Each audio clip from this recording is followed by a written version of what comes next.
how through Canton town on a cold and stormy night, with the snow blowers roar and taillight arrows, a case not black nor white. Oh, the truth must show through snowbanks deep and dramas glow, with solo cups sound high we glee. What really happened to poor John O'Keefe?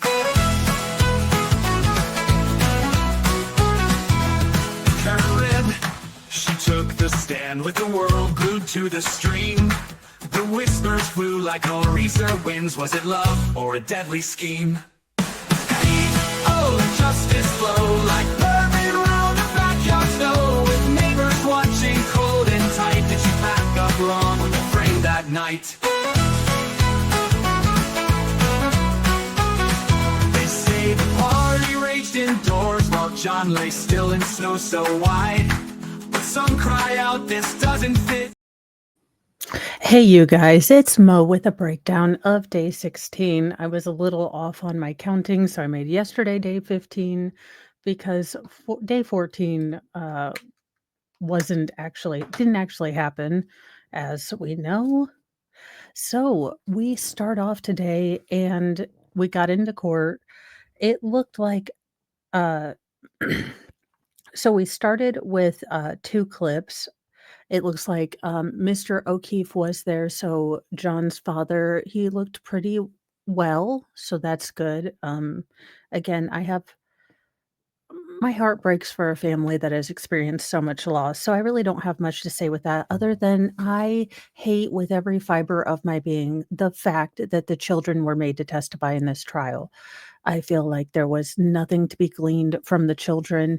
As a child, you don't pay attention to the sort of look, I have 6 kids.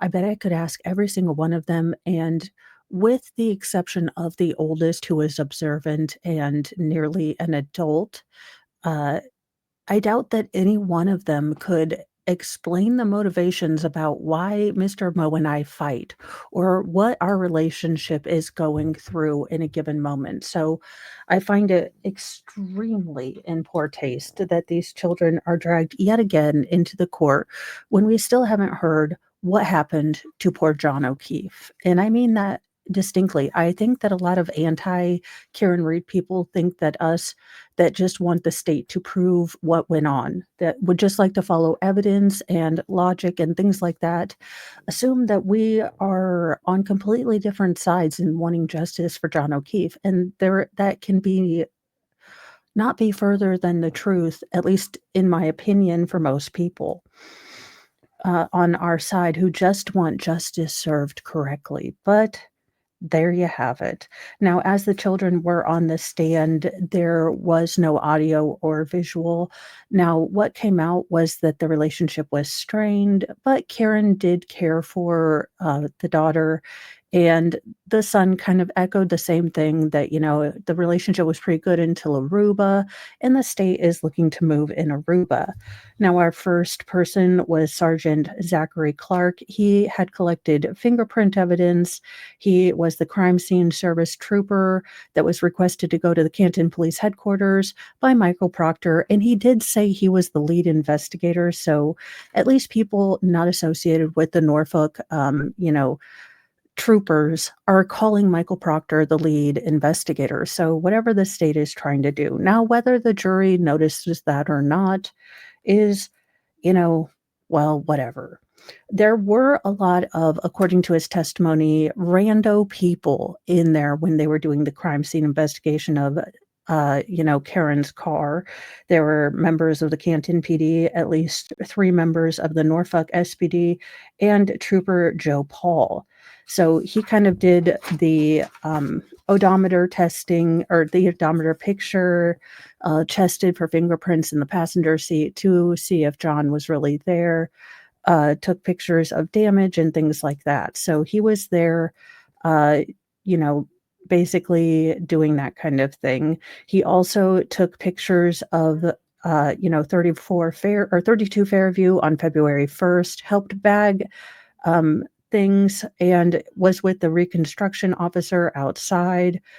And then also filmed the, Trooper Joe Paul doing his brake reaction test and acceleration, again, the odometer was on 2,000 or 12,665 miles on the infotainment system. Now, then the cross was done by Yannetti. They kind of went through who all was there, called Trooper Proctor, lead investigator, uh, didn't realize that Campton police had been taken out of the investigation due to sort of, integrity or, at least to alleviate the suspicion of collusion because of their involvement. Now, he was at the Sallyport with other investigators.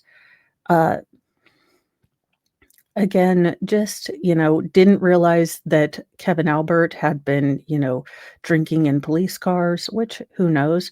He was also there for some reason during the Colin Albert, interview. Now, a report was written for that at Michael Proctor, and he was only at Fairview, on the February 1st incident. He wasn't called on the 18th, the 10th, the 11th, the 8th, none of those. So then we go to Evan Brandt. He is another crime scene specialist.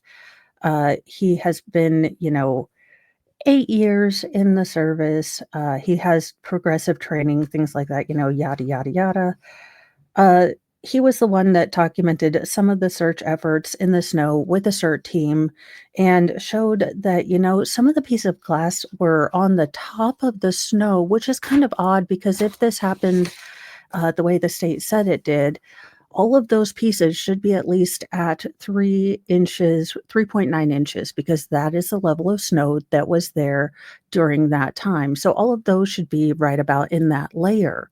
They use this in archaeology. They go by the layers, and wherever you find the fossil generally indicates that that's when it was deposited. So finding, pieces on top of the snow after it has snowed a good more, let's see, if it was 3 inches and it was 22 inches, or 22 to 24, so approximately 19 to 20 inches more, it wouldn't be on top of the snow. I get that there is melting, but none of this fakakta crap makes sense. And again, we are going into I messed up, so today is yesterday was day 15 since we didn't have a day, but we are darn near almost fully done, or at least at the halfway point, because I'm recording this in the morning, of, nearly 4 weeks on this trial, and we still haven't gotten to how John O'Keefe died. And it's maddening. It is absolutely maddening. It is maddening that we can't get straight answers, that we still haven't gotten to there. Then we get to Ryan Gulamonti, and he did buccal swabs. He just did them on the, excuse me, he did them under the orders of Trooper Michael Proctor. So again, we are tying back that everything has a nexus of Michael Proctor, regardless of what title, they want to give him, lead, co-lead, special assistant in charge of leading, whatever the hell. Then we get to Maureen Hartnett. Now, she is a crime lab employee of 9 years. She is a civilian worker, designated as a CSI 2 or a chemist 2. Now, from things I've learned from last, it does look like she failed her DNA testing in order to be accredited and, work with DNA. She did not pass that. So I think that will come out on cross. But she was the one who found the pieces of glass embedded. Now, she says laying on top, but embedded into the bumper in the back. And I think, look, Hanky Panky did his job.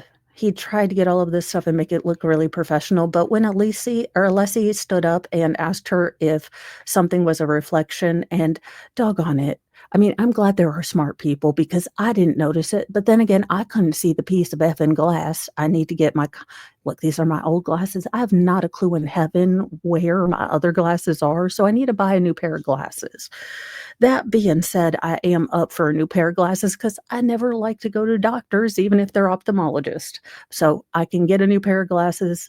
which is a blessing, but still, these ones irritate me because youngest most feral has broken them several times, so they're not the most comfy. Now, that being said, there was no blood found on the undercarriage. There was the hair. Again, we kind of stopped at the hair, but there were just a lot of mistakes. She took blood from the red solo cups, but left the cups there. She was instructed by officers which cup to test. She didn't test all of them, not to mention that they're unsterilized products. You're going to get a multitude of DNA because of touch DNA, because where did those cups come from in someone's house? I mean, I get that, Solo Cup factory may be fully automated, but if you have 5 people in a house grabbing for Solo Cups, well, then you just contaminated a murder case. Now, again, I don't know if this is how murder cases are done all the time. Now, I know you're gonna be shocked, but I think snow is so ubiquitous in Massachusetts that they've even come up with a name for these kind of rampant storms called nor'easters.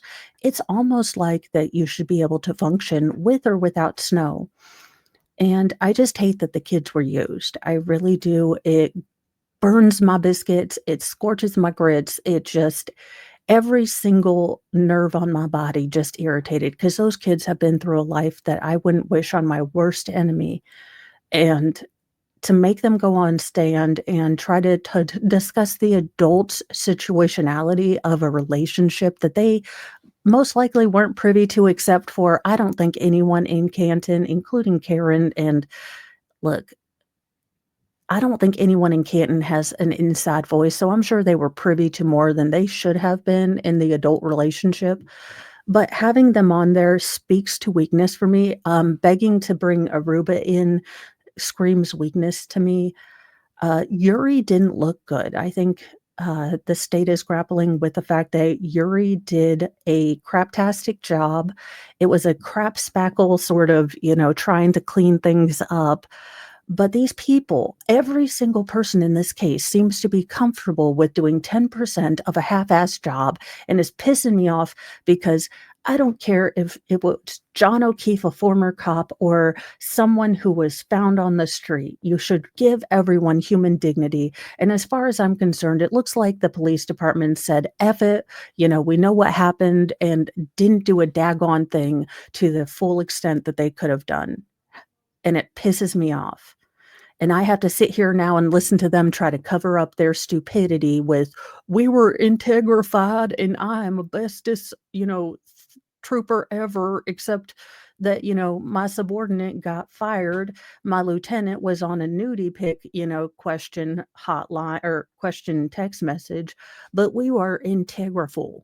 Now, these men are as close to integrity as Randy Marsh is to Tegrity Farms, which he does live there, so that doesn't make sense. But Randy Marsh and Canton PD are exactly as close to integrity as each other, which means far away, and they've never been there. Check their passports. Anyhoozle, I'm gonna get ready to go. Sorry for the lateness of this, but I was, I went out shopping to help my daughter find stuff for a cruise, and let's just say that I forgot how long teenage girls, take in shopping. I'm gonna be honest with you, I'm kinda like a dude. Like, I go in, I would like to find something cute for Dollywood, zero in on there, and then and God love her, she found some cute stuff, so and at a discount, so but that being said, my legs were shot. Anyhoozle, I hope you have a great day. Here is the update. Thank you for listening. Thank you for sharing your time with me. If I've earned it, please subscribe. If not, thank you for listening. And remember, as always, be kind to yourself, be kind to others, but have a sassy mouth and carry a can of bitch fire because kindness doesn't equal doormat. Bye, you guys.